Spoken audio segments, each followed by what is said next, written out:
Hello students. இன்னைக்கு நம்ம 11th standard maths chapter 10 exercise 10.3 ல 10th question பார்க்கலாம்.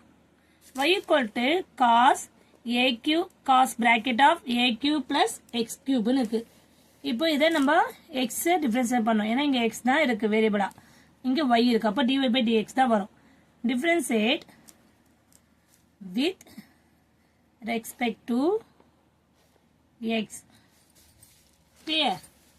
இப்போ dy by dx பண்ணும்போது நம்மளுக்கு என்ன ஆகும்? y டிஃபரன்ஷியேட் பண்ணா dy by dx ஆகும்.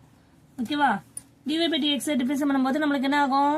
cos டிஃபரன்ஷியேட் பண்ணா மைனஸ் சைன்றது நம்மளுக்கு தெரியும். cos of x னா sin x ன்னு எழுதும். cos x னா sin x ன்னு டிஃபரன்ஷியேட் பண்ணலாம். அப்போ இங்க x இருக்கிறதுல aq plus x cube ன்னு இருக்கு. அப்போ நம்ம cos வேல்யூவை டிஃபரன்ஷியேட் பண்ணிட்டோம். அடுத்தது d by dx of aq plus x cube. இப்போ என்ன பண்ணோம்? மைனஸ் சைன் என்ன ஆகும்? நம்மளுக்கு sin a cube திருப்பி அதே sin a cube plus x cube. இந்த இன்சைட் பிராக்கெட் திருப்பியும் அதாவது செயின் ரூலை யூஸ் பண்றோம். ஓகேவா? திருப்பி டிஃபரன்ஸ் பண்ணும்போது நம்மளுக்கு என்ன ஆகும்? a cubeன்றது கான்ஸ்டன்ட், ஏன்றது கான்ஸ்டன்ட் இங்க. அப்போ கான்ஸ்டன்ட் டிஃபரன்ஸ் பண்ணா 0.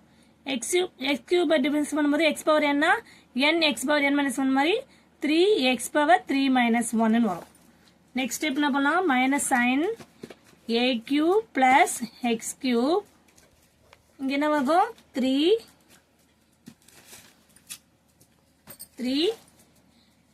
பவர் 3 minus 1 2 ஆயிடும். ஓகேவா? இதை முன்னாடி போட்டுக்கலாம். therefore dy by dx equal to நம்மளுக்கு என்ன இருக்கும்? minus 3x square sin a cube plus x cube ன்னு போட்டுக்கலாம். புரியுதாமா? dy by dx minus 3x square sin a cube plus x cube. Clear? Thank you student.